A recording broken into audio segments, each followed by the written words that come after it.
The night was quiet on the small farm at the edge of the human settlement.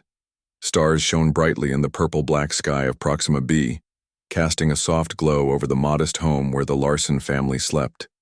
John and Mary had moved here 5 years, ago with dreams of a fresh start. Their children, Peter and Lisa, had grown to love this new world with its strange plants and 2 moons. John woke with a start. Something was wrong. A faint sound caught his ear, not the normal night creatures or the gentle hum of the security system. He slipped out of bed, careful not to wake Mary, and moved to the window. In the distance, he could see shadows moving. Across their fields, not animals, these moved with purpose.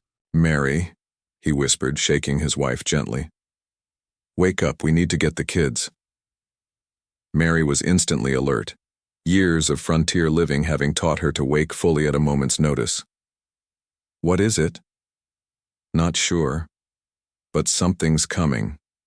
They moved, silently, to the children's room. Peter was curled around his stuffed bear while Lisa had kicked her blankets off in her sleep. Mary gently woke them as John checked the security feed on his tablet. "The system's been disabled," he said, his voice tight with worry. "We need to use the safe room." The family had drilled for this. The tensions with the Zaxians, the tall, 6-limbed natives of Proxima B, had been growing worse over the past months.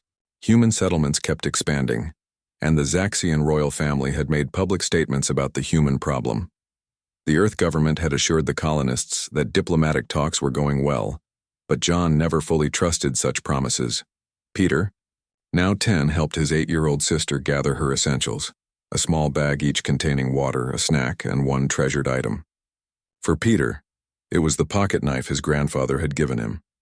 For Lisa, her mother's old music player filled with Earth songs. "Remember, just like we practiced," John said calmly, though his heart raced. Down the hall behind the kitchen, panel, and straight to the safe room. No stops, no noise. The family moved together through the darkened house.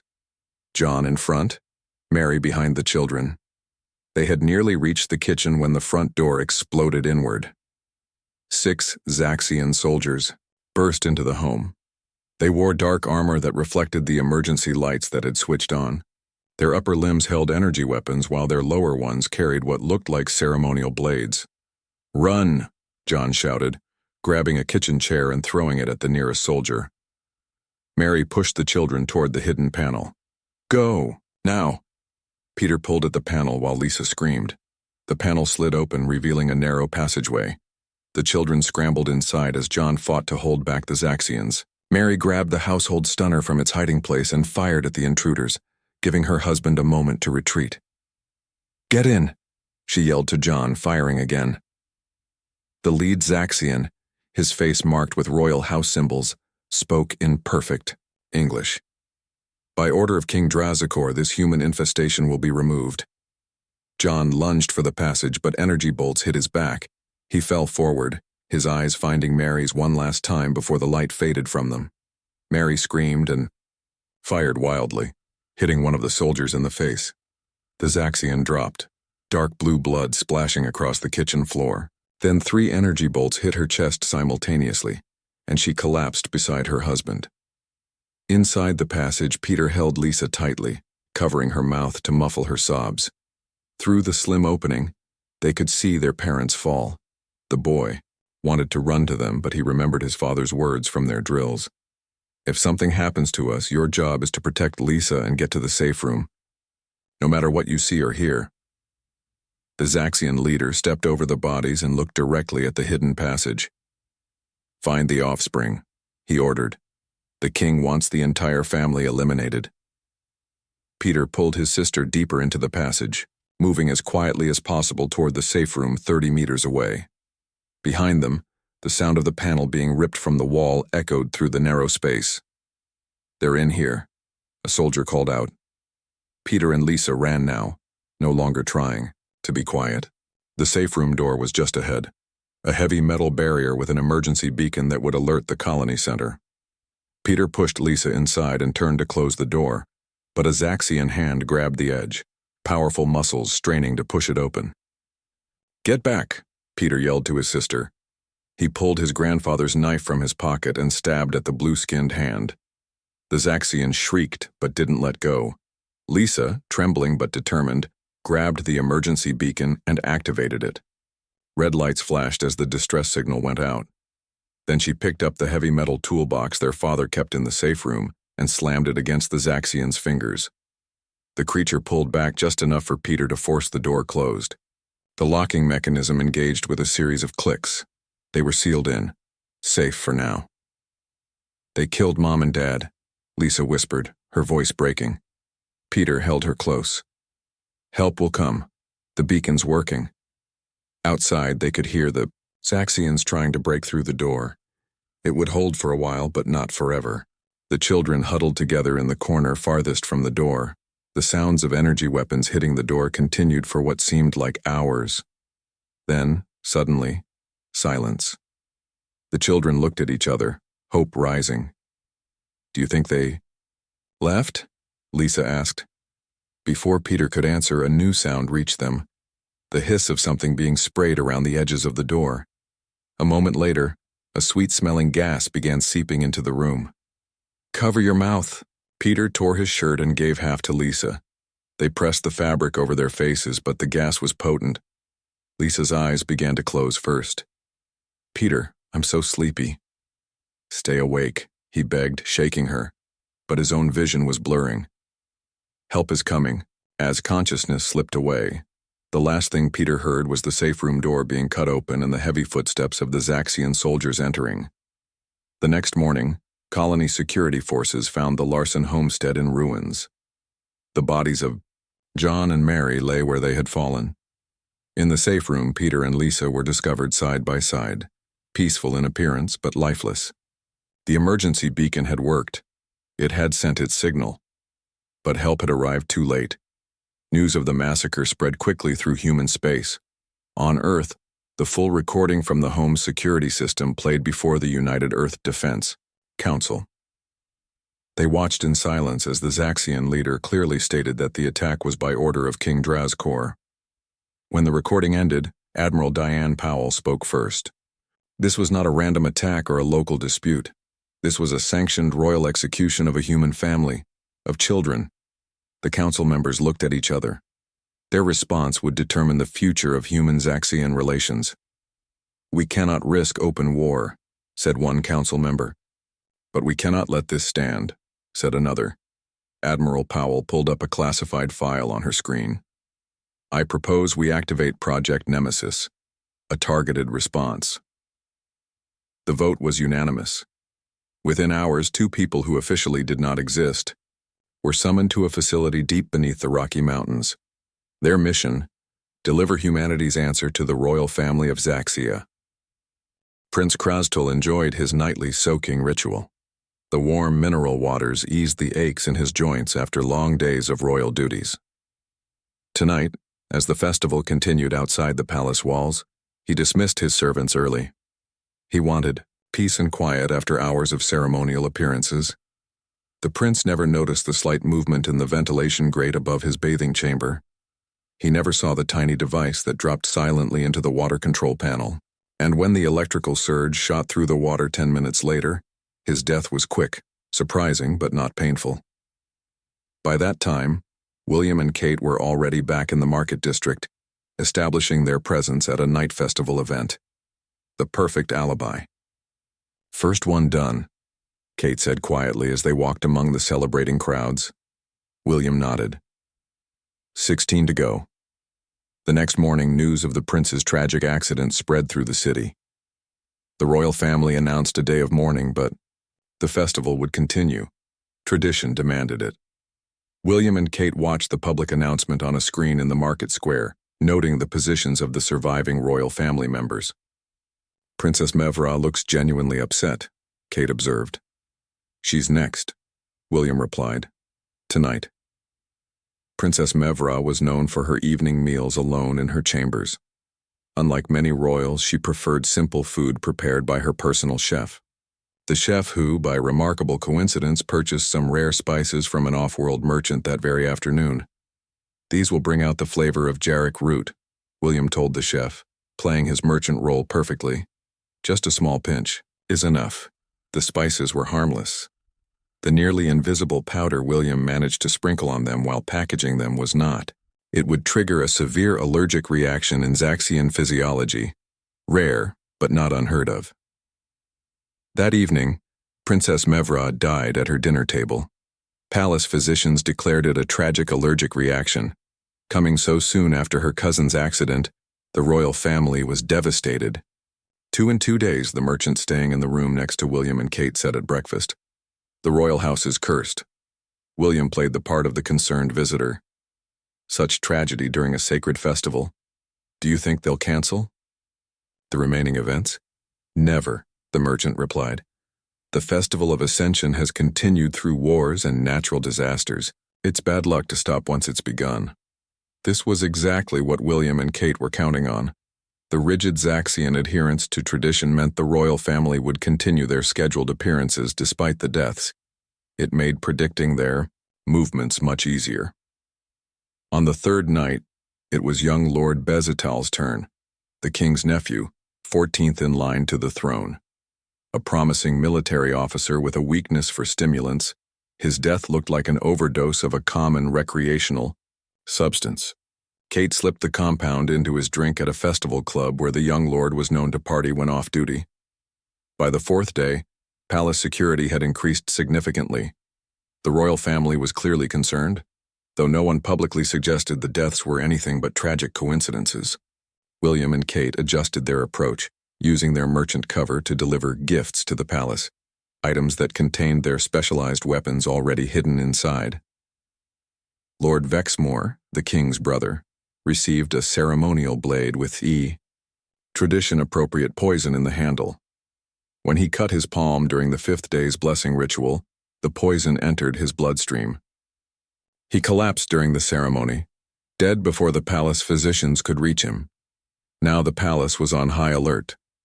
The remaining royal family members rarely appeared in public, and their food and gifts were thoroughly inspected. But William and Kate had anticipated this. They moved to their contingency plans. Kate used her slave disguise to gain access to the servants' quarters, where she befriended several palace workers. From them, she learned about secret passages used by staff to move quickly through the massive complex. William, meanwhile, bribed security officials for information about the new protective measures being implemented. On the 6th night, they struck twice. Lady Zinve, the king's elderly aunt, appeared to die peacefully in her sleep from heart failure. Young Princess Torla, only 12 years old, succumbed to what seemed like a rare genetic condition that had claimed her mother years earlier. 5 royal deaths in 6 days, Kate said as they regrouped in their room. They must suspect something by now. William nodded. They do. Palace security has doubled, and they've brought in medical experts from 3 systems to examine the bodies. He smiled slightly. But they'll find nothing suspicious. Each death fits the victim's personal health history or circumstances perfectly. The next day, the king ordered all off-world visitors confined to the visitor district. No one could approach the palace without special clearance. The Festival of Ascension continued, but with a dark cloud hanging over it. Time to move to Phase 2, William said. They had prepared for this. Using their knowledge of the palace's ventilation and waste removal systems, they infiltrated the royal grounds through passages too small or unpleasant for most to consider. Kate's climbing skills allowed her to scale sections of the outer wall thought to be unclimbable.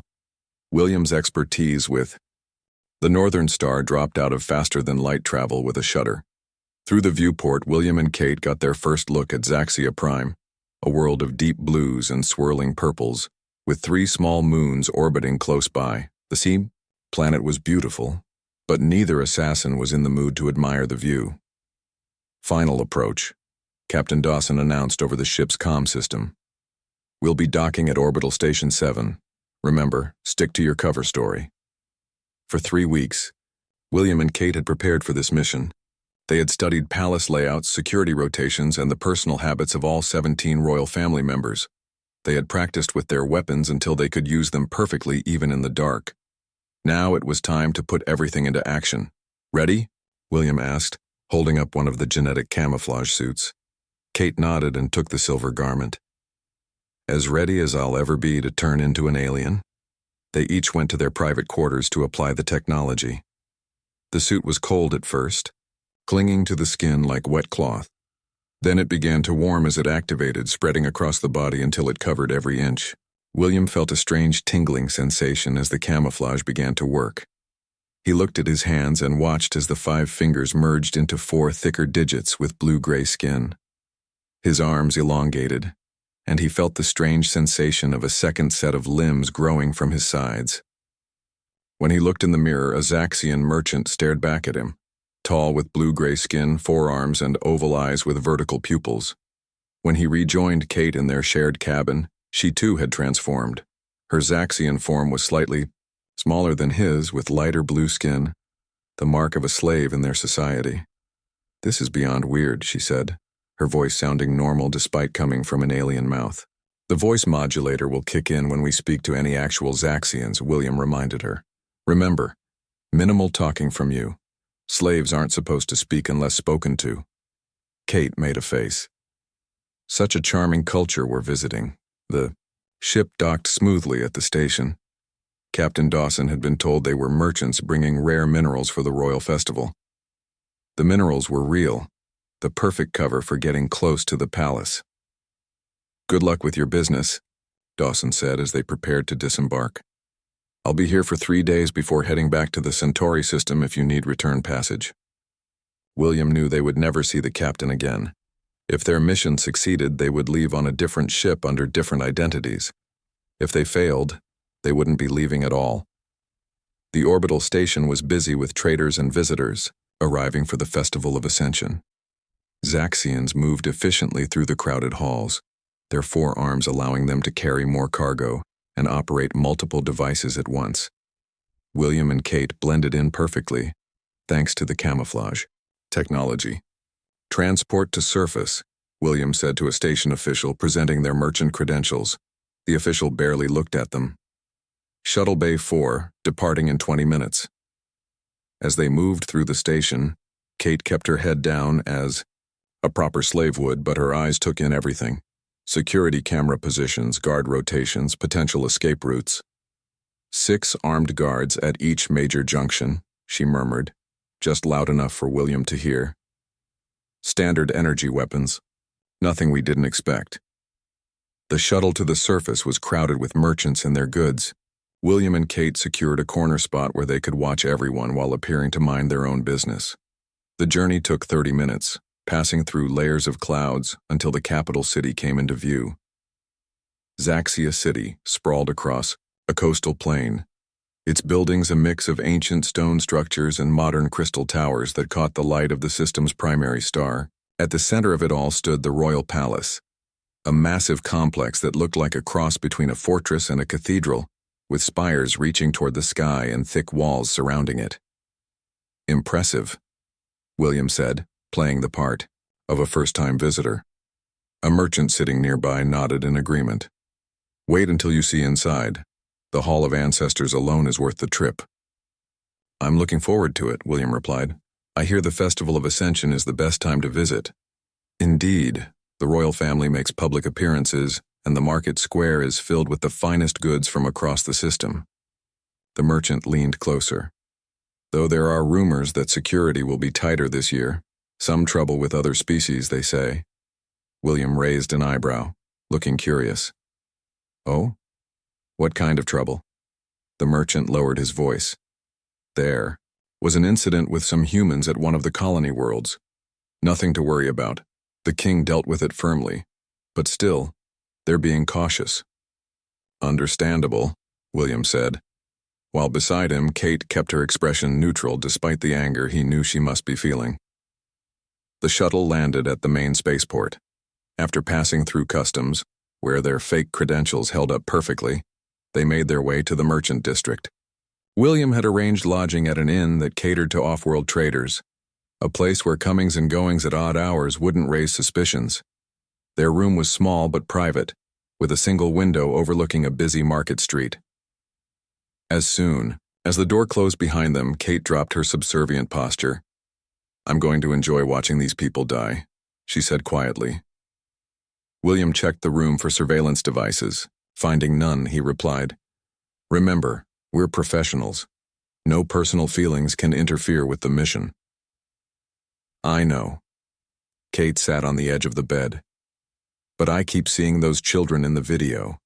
The little girl trying to hide behind her brother." William understood. He felt the same burning anger, but he had years of training in keeping such emotions contained. "We'll make it right, but we do it perfectly, or we don't do it at all." They unpacked their special equipment, hiding weapons and tools in secret, compartments built into their luggage. Then William laid out a holographic map of the palace on the bed. "The festival begins tomorrow. The first 3 days include public tours of certain palace areas." He pointed to several locations on the map. "We'll use those tours to get the layout and verify the security patterns we studied on the ship." Kate nodded. "And our first target?" "Prince Krastul." William brought up the image of a younger male Zaxian, fourth in line to the throne, known for his nightly soaking rituals, the perfect candidate for an electrical accident. "Day 4 then," Kate said, "after we've established our presence as simple merchants." They spent the rest of the day walking around the merchant district, establishing their cover identities. William haggled with local vendors over prices for his minerals, making sure people would remember him as just another trader, trying to make a profit during the festival. The next morning, they joined the long line of visitors waiting to tour the palace. Security was indeed tight. Guards checked credentials multiple times and everyone passed through several scanning fields. "Thought pattern analysis coming up," William murmured as they approached a glowing blue archway. Kate kept her mind clear, focusing only on her role as a slave accompanying her master. The genetic camouflage worked perfectly. The guards waved them through without a second glance. The public areas of the palace were stunning. Massive halls with ceilings so high they disappeared in shadow. Ancient tapestries depicting Zaxian history. Crystal sculptures that caught the light from huge windows and broke it into rainbow patterns across the floors. "The Hall of Ancestors," their tour guide announced as they entered a long gallery lined with statues. "Here we honor the 19 dynasties that have ruled Zaxia Prime. Our current royal family, the House of Draz, has led us for 372 cycles." William made a mental note. Soon there would be a 20th dynasty after the House of Draz came to its unexpected end. As they moved through the tour, both assassins memorized every detail. Guard positions matched their intelligence almost exactly. Camera systems were where they expected them to be. Even the ventilation shafts were right where the schematics had shown them. But there was one surprise, a new security measure not in their files. "What are those?" Kate whispered as they passed small floating orbs positioned at key junctions. William observed them carefully. "New drone system, probably added after the incident with the humans." He didn't recognize the technology, which meant they would need to learn more before proceeding. After the tour ended, they returned to the merchant district. William made a show of selling some of his minerals to local craftspeople, establishing their legitimate business presence. Meanwhile, Kate slipped away briefly to make contact with a local information broker they had identified before the mission. She returned an hour later, resuming her slave posture as she approached William at his market stall. "The new security drones," she said quietly while pretending to arrange his wares. "They're heat and motion sensors, but they have a blind spot directly beneath them, and they rotate on a 7-minute cycle." William nodded slightly. "Good work. Anything else?" "The prince has moved his quarters. He's now in the East Wing, not the North Tower as our intelligence indicated." This was a significant change. The East Wing had different access points and security patterns. They would need to adjust their plans. William Grant stood at the window of the underground facility, looking at the artificial sky projected on the ceiling far above. The Rocky Mountain complex was home to Earth's most classified programs, buried so deep that most government officials didn't know it existed. He had lived here for most of his life, training for missions that normal soldiers couldn't handle. The door opened behind him. Kate Miller walked in, her red hair cut short in her usual practical style.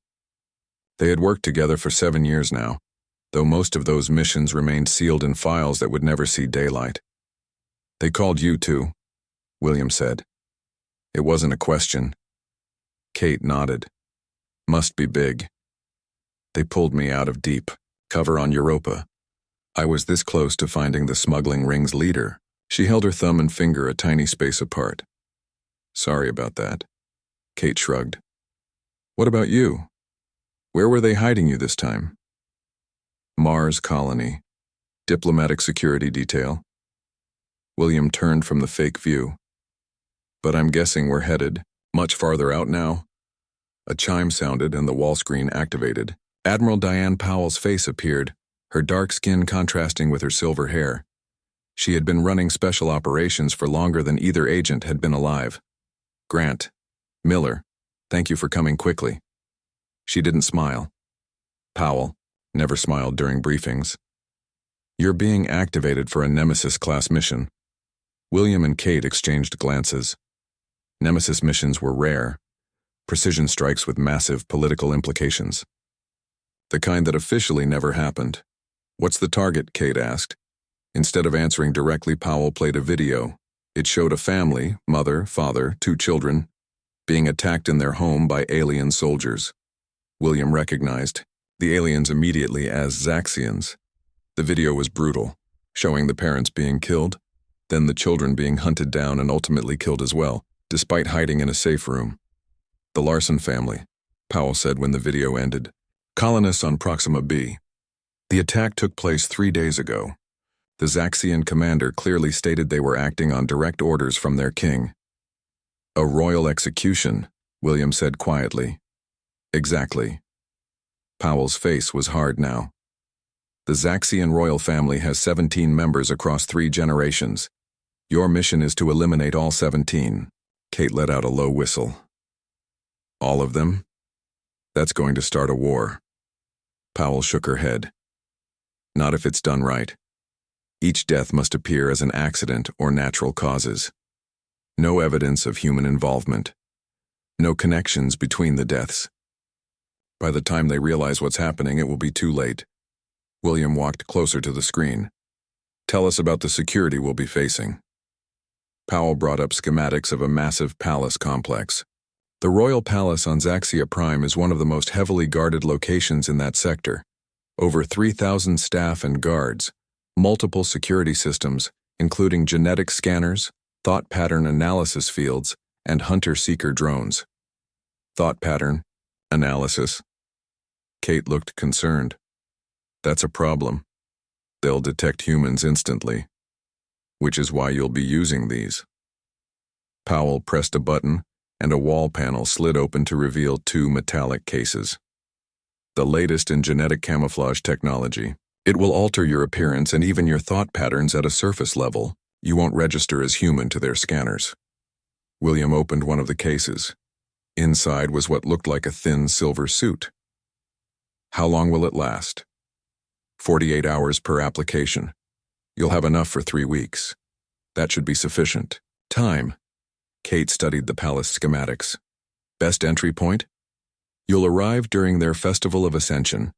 It's a major religious event when the palace is more accessible. You'll pose as a merchant bringing rare minerals for the celebration. Powell looked at Kate and his slave. Kate's face darkened. Slave? Unfortunately, yes. Zaxian society still practices slavery. It's the perfect cover for you. Slaves are mostly ignored, giving you more freedom to move about. William examined the weapons in the second case. These are new, specifically designed for Zaxian physiology. Each is meant to mimic either an accident or natural cause of death. This one, Powell pointed to a small device, induces a cardiac event identical to their version of a heart attack. This one mimics their most common genetic disease, and this one creates the symptoms of a rare allergic reaction. Kate picked up a thin rod that looked like a writing instrument. And this? That creates an untraceable toxin that disperses within seconds of administration. It degrades the victim's nervous system over several hours. By the time death occurs, the toxin is completely gone from the body. William closed the cases. When do we leave? Tonight, you'll travel on a modified merchant vessel with a legitimate cargo. The journey will take 3 weeks, which gives you time to study everything we know about the targets and to familiarize yourselves with the weapons. Powell's expression softened slightly. I know you both understand the importance of this mission. We cannot allow any species to believe they can kill human civilians without consequences. But we also cannot risk open war with the Zaxians. This mission walks that line. Kate nodded. A message that can't be misunderstood but can't be proven, either. Exactly. Powell stood straighter. The official stance of Earth government will be deep concern about the tragic series of accidents befalling the Zaxian royal family. We will even offer medical assistance, all while knowing exactly what happened. William studied the faces of the royal family members displayed on the screen. Do we have a recommended order of operations? Start with the outer circle, then work your way in. Leave the king for last. Powell's voice was cold now. I want him to watch his family die around him before he joins them. Kate raised an eyebrow. That's unusually vindictive, Admiral. Powell was quiet for a moment. The Larson children were the same ages as my grandchildren. She straightened her uniform. You have all the information you need in these files. Study them carefully. Once you reach Zaxia Prime, you'll be completely on your own. No extraction team, no backup. Standard Nemesis protocols, William said with a nod. If you're captured, the official position will be that you are rogue agents acting without sanction. Earth will deny all knowledge and even assist in your prosecution. Also standard, Kate said with a grim smile. Powell touched the screen and more information appeared. Your ship departs in 4 hours. The captain knows you only as merchants who paid for private passage. Even he doesn't know your real purpose. William gathered the files. We won't fail, Admiral. I know you won't. Powell looked at them both. One last thing. There's a message I want you to deliver to the king before he dies. He needs to know. This is payment for the Larson family. He needs to understand why his line is ending. Kate nodded. We'll make sure he knows. Powell ended the connection and the screen went dark. William and Kate looked at each other, the weight of the mission settling on them. 17 targets in a fortress, with no backup, Kate said. Just another day at the office. William smiled, slightly. At least the office has a nice view this time. They spent the next 4 hours studying the files, memorizing faces, schedules, and security protocols. The Zaxian royal family had ruled for over 300 years, their bloodline, considered sacred by their people. By the time William and Kate were done, that bloodline would be extinct. Their ship, the Northern Star, was a standard merchant vessel modified with hidden compartments and advanced stealth technology. The captain, a burly man named Frank Dawson, greeted them at the airlock. Welcome aboard, he said, eyeing their simple clothes and minimal luggage. You'll find your quarters on Deck C. We break orbit in 30 minutes and reach the jump point in 2 hours. After that, it's 3 weeks to Zaxia Prime. Thank you, Captain, William said politely. As they stowed their gear in the small cabin, Kate checked for listening devices. Finding none, she still kept her voice low. 3 weeks is a long time to plan 17 accidents. William nodded. And we need to be perfect. One mistake, one death that looks suspicious, and the rest of the targets will be impossible to reach. Kate sat on the narrow bunk. Do you ever wonder if there's a line we shouldn't cross? 17 people, including some who probably had nothing to do with the decision to kill that family. William was quiet for a moment. I saw the same video you did. Those children died scared and alone, hunted in their own home. Their only crime was being human. So no, I don't think there's a line here. Every member of that royal family benefits from a system that ordered the execution of children. Kate nodded slowly. You're right, I just needed to hear it out loud. She pulled out the schematics of the palace. Let's start planning how to kill a dynasty. As the Northern Star broke Earth orbit and headed for the jump point that would take them toward Zaxia Prime, William and Kate began the meticulous work of planning 17 perfect assassinations that would send a message across the galaxy. Humanity protects its own. William moved through the royal bunker with the confident stride of someone who belonged there. His disguise as security specialist Trazven was holding. The guards watched him carefully but did not interfere as he inspected security systems and made notes on his tablet. The ventilation system needs additional safeguards, he told the head of royal security, a grim-faced Zaxian named Commander Vexdor. And these scanner units should be recalibrated to detect even trace amounts of toxins. The commander nodded. Make whatever changes you think necessary. The king has given us unlimited resources to protect the remaining royal family. William's real purpose, of course, was to map the bunker layout and locate each of the surviving royal family members. The facility was smaller than the palace but still complex, with multiple levels and separate living quarters for each royal Storie. He worked. He planted tiny devices that looked like security enhancements but were actually signal relays. These would allow Kate to tap into the bunker's systems from outside. He also noted the weak points in the security, places where the extensive measures had small gaps or blind spots. I need to bring in specialized equipment, he told Commander Vexidor at the end of his first day. It will arrive tomorrow. The equipment was Kate. The plan called for her to be smuggled into the bunker inside a specially designed security scanner, one that William would insist needed to be installed personally. That night, William stayed in quarters assigned to him within the bunker while Kate prepared the specialized container that would get her past the checkpoints. If anything went wrong, if anyone discovered the deception, both of them would die. There would be no escape from the heart of Zaxian security. The next morning, a delivery drone brought the security scanner to the bunker entrance. William was called to verify the equipment. This must be handled carefully, he told the guards. The internal components are extremely sensitive. I will install it myself. The guard scanned the container but found nothing suspicious.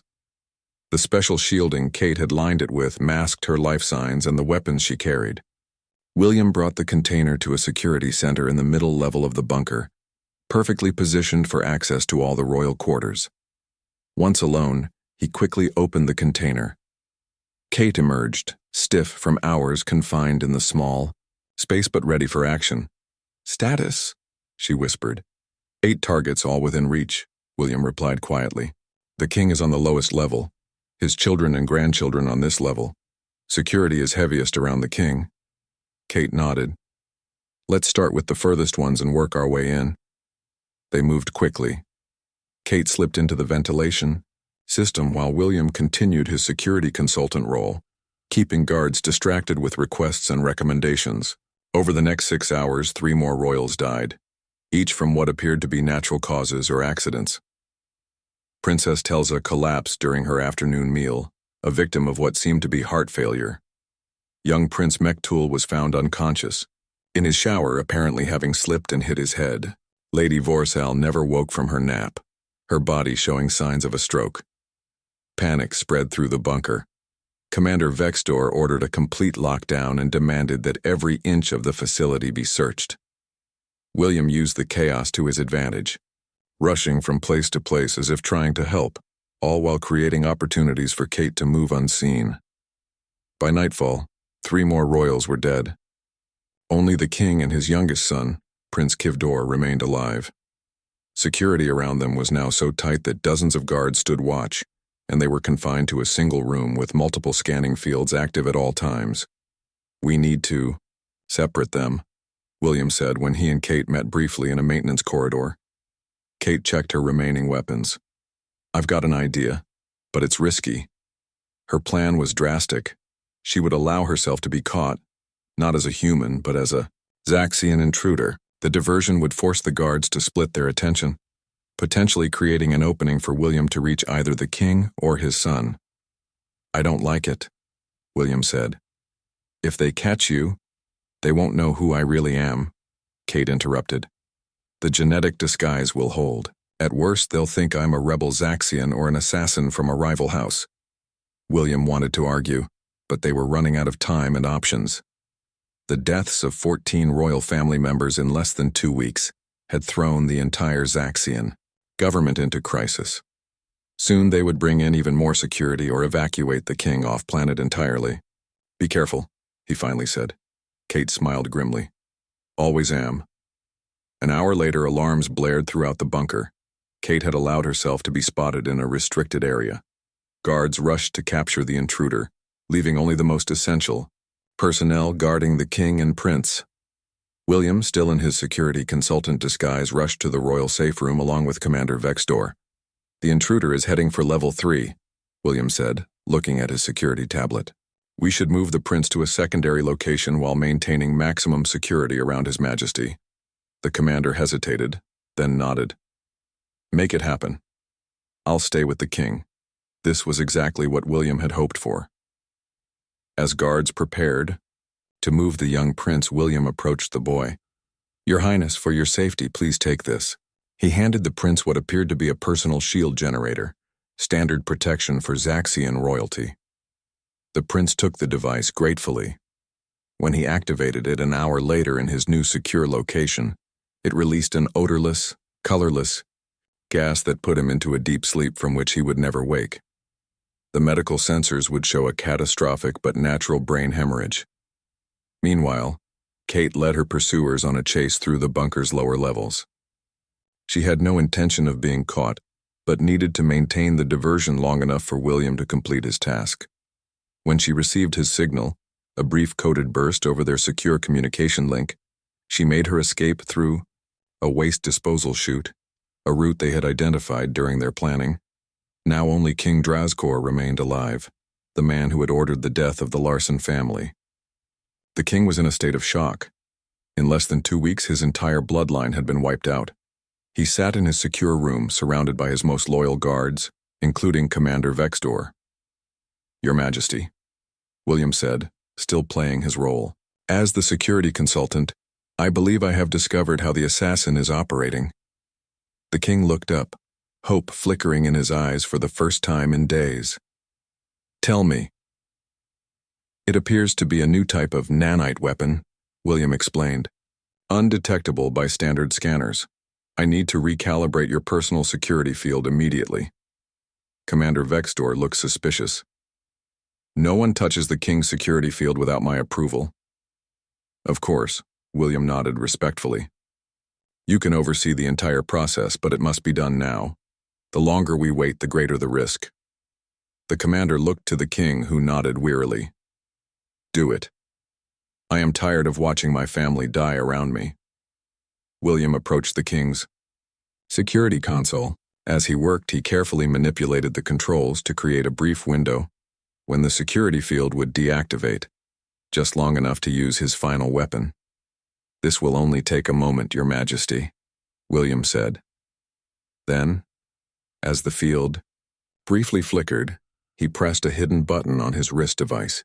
A microscopic needle shot out, so small and fast that no one saw it. It struck the king's arm and dissolved instantly, leaving no trace. The toxin would take hours to work, but its effect was guaranteed. By morning, King Drazkor would be dead, his body showing signs of the same genetic disease that had supposedly killed his mother.